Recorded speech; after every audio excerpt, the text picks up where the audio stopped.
The Naruto series has a lot of great characters, but for every one of them that got ample screen time, character development, and got to see their full potential showcased, there's at least 3 characters who unfortunately got the short end of the stick and did not.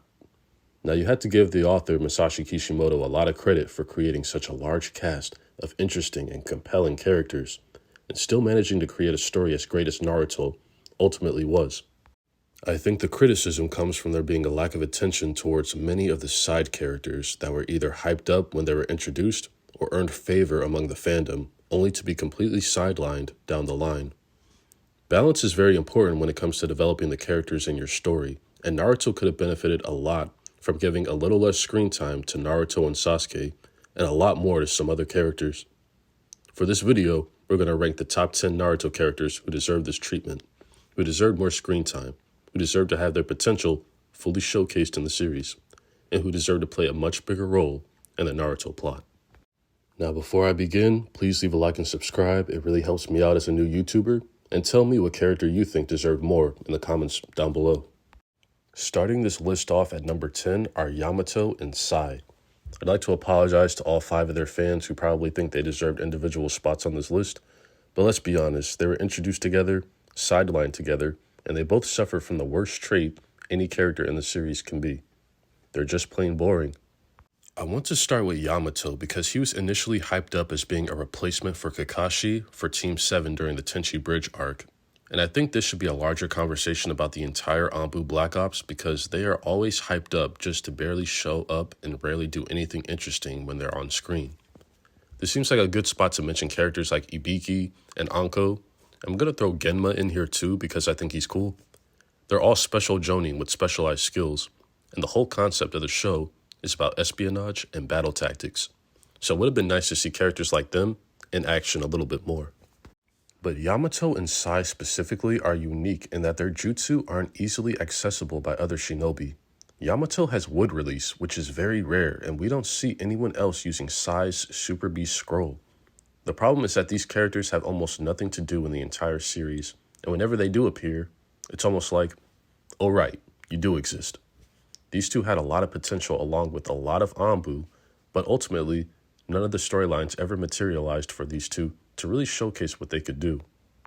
A Leaf Village Civil War arc with Danzo as the antagonist would have been a great opportunity for them to get more love and attention, particularly Sai, who could have had to face against his leader Danzo. And it would have given Yamato some shine too before he completely disappeared during the war arc. Ultimately, these characters were so inconsequential in the grand scheme of things that it may have been better if they were never introduced in the story so that other, more established characters could get the screen time that they deserved. The number 9 spot is going to Kurenai. I know a lot of you are rolling your eyes at her getting a place on this list, the only character to attempt genjutsu against Itachi of all people. But there was a lot of potential with her that seemed squandered. She was a newly appointed jonin that stood alongside Kakashi, Guy, and Asuma as squad leaders of the Konoha 12, and she was a genjutsu master. It felt like she could have played a much larger role in the story, especially since genjutsu tends to be showcased less than ninjutsu and taijutsu. And let's be honest, this series definitely needed more prominent female characters. Tsunade was doing so much of the heavy lifting in this regard, and I just know that her back was hurting for many reasons, but for this one especially. We have another tie for number 8, and I'm going with Tenten and Temari. Now, Temari is pretty self-explanatory. She was one of the fiercest combatants in the Chunin exams, had an impressive showing in all of her battles, one-shotted Tayuya with one of the most powerful wind-style jutsus we've seen in the series, and was one of 4 if you count Gaara, who went on to be Kazekage, who achieved the rank of Jonin following the time skip. Temari is a monster, a human hurricane, and it's absolutely insane that she didn't have a single fight scene in the Kazekage rescue arc. She barely did anything in the 5 Kage Summit arc, but hey, at least she got 1 hit on Madara, which didn't really do anything, but it was more than what most did in the war arc. Now, Tenten is interesting. This is a character that had surprisingly a lot of promise. Not too many weapons experts are in Naruto, and one of the major criticisms of the series is that ninja tools basically became useless almost immediately. Sure, they're useful for a distraction, or in the rare case you're a strategist like Shikamaru, they can help you pull off some 3D chess maneuver, But ultimately, most characters in the series don't even use kunai or shuriken. They have their own arsenal of ninjutsu and kekkei, but Tenten is unique in that she doesn't hail from a prestigious clan and didn't inherit any powerful jutsu. It was such a missed opportunity to showcase just how versatile and deadly ninja tools can be in the hands of a true master specialist. And let's be honest, Tenten desperately needed the screen time. Number 7, I'm going with Shino. What an incredible waste of a top-tier character. Not only in terms of his abilities, but there was a lot you could do with him from a narrative perspective. Shino proved himself to be an incredibly capable fighter in part 1 of Naruto, so much so that it's usually argued that if he was on the Sasuke retrieval team, the mission would have been a success. And given Shino's record, I wouldn't be surprised if he had joined the likes of Neji, Temari, and Kankuro to rise to the ranks of Jonin following the time skip. I also think he could have been a perfect candidate to be in the Anbu Black Ops, just given his personality and skill set. I mean, just look at the impression Tarune made with just a couple minutes of screen time. There's so much you can do with the Aburame clan's insect techniques, and exponentially more you can do with Shino as a character if he had a good storyline. Number 6 is Rock Lee. Now, I can't believe how badly they fumbled one of the greatest characters of my childhood. I easily could have placed him higher, but the real tragedy of Rock Lee's wasted potential is that everything we could have possibly seen from him was already showcased by Guy against Kisame and Madara. Now, I absolutely love these moments because Guy is an incredible, lovable, and badass character. However, it definitely came at the expense of Rock Lee, who didn't accomplish anything in Shippuden. Rock Lee completely encompasses the theme Kishimoto was covering during early Naruto of hard work versus natural talent. So in a way, when Kishimoto pulled away from these themes and made Naruto and Sasuke the reincarnations of literal gods, I suppose it's fitting that Rock Lee no longer had a place in the story. Still, it's incredibly disappointing that the character who consistently had some of the best fight scenes in all of early Naruto, who was charismatic, charming, someone we could all root for, someone who deserved to be among the strongest, was done so dirty. When it comes to Rock Lee, we will always wonder what we could have had, and that's a shame. Kicking off the top 5 is Neji Hyuga. Now this is where I start to get pissed off just a little bit because what the hell was that death scene? It was so random that it felt like Kishimoto put the names of the Konoha 12 in a hat, picked one, and said, yeah, finally some death in the war arc. Are you guys happy now? The only problem is that Neji's death doesn't feel earned, not in the slightest. Here we have a character that was built up as an elite genius, had a remarkable showing in the Chunin exams, with many considering him to be a favorite to win the competition, managed to single-handedly defeat one of the Sound Four, and is an heir of the mighty Hyuga clan. Not just an heir though, the most talented Hyuga of his generation, that made the leader of his clan, his uncle, tremble at what he was capable of. Learning the 8 trigrams palm rotation and the 8 trigrams 128 palms by the age of 14 is astonishing. And he learned it by himself. Neji is a genius, but he's also a hard worker. The tragedy that befell his father drove him to reach his full potential at an early age. It's just a shame that we never actually got to see it. With a remarkable character arc that culminated in him having a more mature view of the world, there was literally nothing holding Neji back other than his lack of screen time and a good storyline for him. He could have easily had a plot that revolved around the politics of the Hyuga clan, and it would have been great to see what the Byakugan was capable of, especially after it got noticeably less relevant once the Sharingan and Rinnegan started getting the spotlight and completely outclassed it. At our number 4 spot, we have Hiruzen Sarutobi, the 3rd Hokage, the god of shinobi, the professor, the strongest Kage of his era, and the man who mastered all 5 changes in chakra nature and every jutsu in the Hidden Leaf Village. Ooh, that is a mouthful. Also, this is the man a lot of you shit on because of his handling of the Uchiha clan massacre and Naruto's conditions growing up as an orphan. But if I'm being completely honest, out of everyone on this list, Hiruzen is the one I personally would have loved to see more of, specifically in his prime. Upon his death, when he was at his weakest due to old age, he is stated to be not only on par with the Sannin, but the most powerful among the 5 Kage.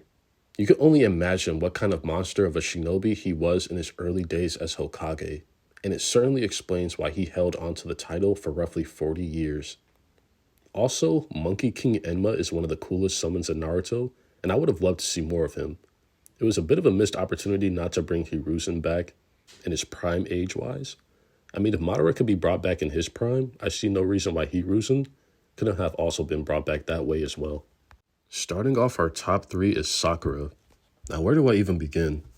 Sakura had an incredible glow-up over the time skip. Arguably the greatest glow-up among the Konoha 12, minus Sasuke for obvious reasons.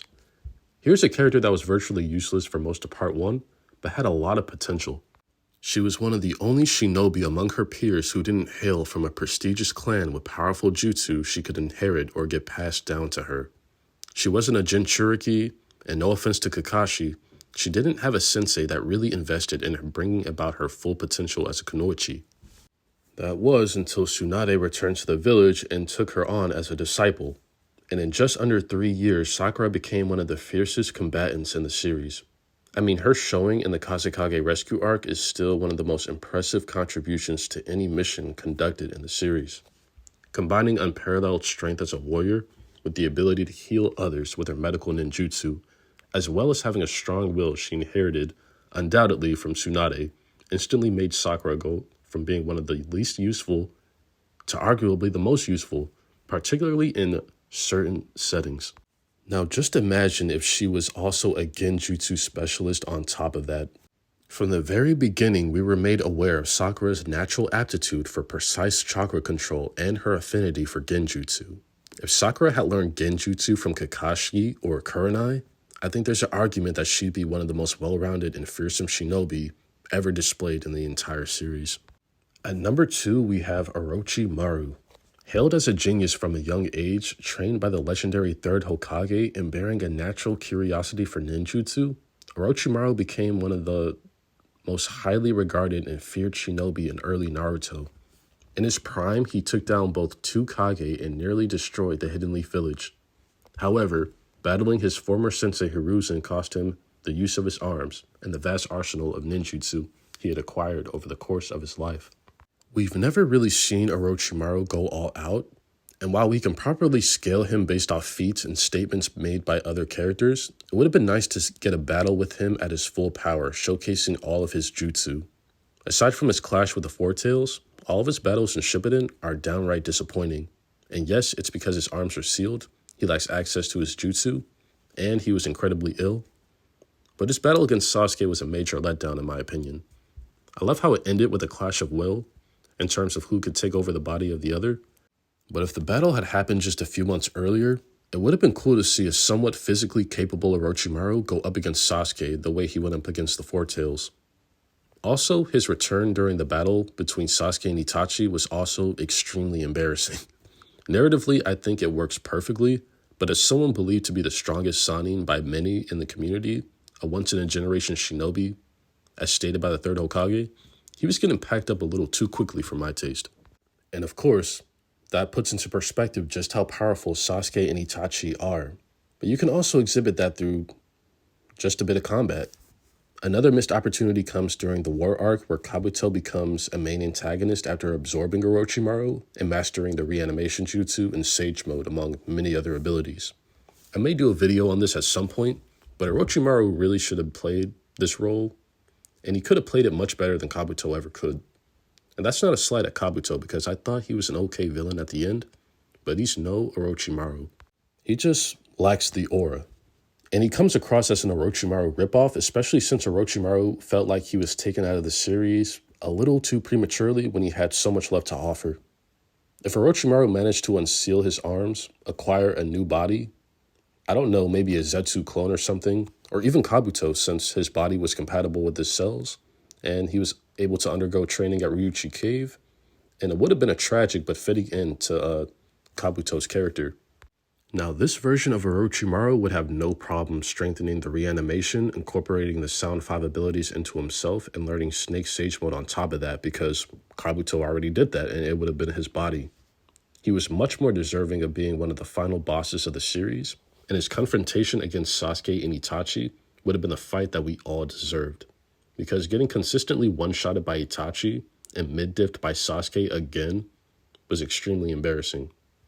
But a fully powered Orochimaru, even stronger than Sage Kabuto, Definitely would have given the Uchiha brothers a run for their money, and would have wrapped up the storyline between the three of them quite poetically. And I don't even want to talk about the alternate timeline where Orochimaru actually managed to acquire one of their bodies and obtain the Sharingan. Combined with the Hashirama cells he has, he'd easily be able to awaken the Rinnegan, and that'd probably take his threat level up to Madara's level. When you consider this possibility, it makes sense why Orochimaru became obsessed with his research and experiments. He really could have been the most powerful shinobi ever if things went according to his plans. And the number one spot goes to Kakashi. Kakashi is a fan favorite character and his reputation is known by all, to the point where it became a running gag among the fans. Whenever he encounters an adversary, anywhere among the 5 great nations, they typically know who he is and they call him by his nickname, Kakashi the Copy Ninja. It was one of the first nicknames we got in the series, if not the first, of a long list of really cool nicknames throughout the series. And it's well deserved because it's stated multiple times that he's copied over 1,000 different jutsu. Do you know how insane that is? What's even more insane is the fact that we only get to see like 5 of these jutsu used in the entire series. Now, Kakashi is one of the best fighters in the series. He's a tactical genius, incredibly precise in battle, and is good at pretty much everything. Ninjutsu, genjutsu, taijutsu. He can definitely hold his own in a fight, and he leveled up majorly towards the end of the series with his proficient use of the Mangekyo Sharingan. I think the problem with Kakashi is that his over-reliance on the lightning blade and the Kamui made him feel like a one-dimensional character, which is the last thing you should think of when you consider his arsenal. And given how Naruto generally spams his jutsu, Sasuke using the Chidori as his signature move, and Tobi using the Kamui much more effectively during the war arc, it just made Kakashi extremely redundant and less compelling to watch on screen. Kakashi gets the number one spot because it's inconceivable just how avoidable this fumble was. He has over 1,000 jutsu. Show them to us. At least some of them. He had an incredible moment in the war arc where he was pissed and ready to rampage and outwardly said he was going to use every jutsu that he had. And chakra-wise, I know that wasn't possible, but it was a cool moment that deserved something to show for it. Especially now in Boruto, where his chakra reserves are less of an issue following the loss of his Sharingan, more scenes of Kakashi using cool new jutsu would always be a good addition. But that does it for this video. Let me know what you guys think. Who do you think had the most squandered potential in Naruto? Who do you think deserved more screen time? Leave your comments down below. Please leave a like and subscribe. And as always, thank you for watching.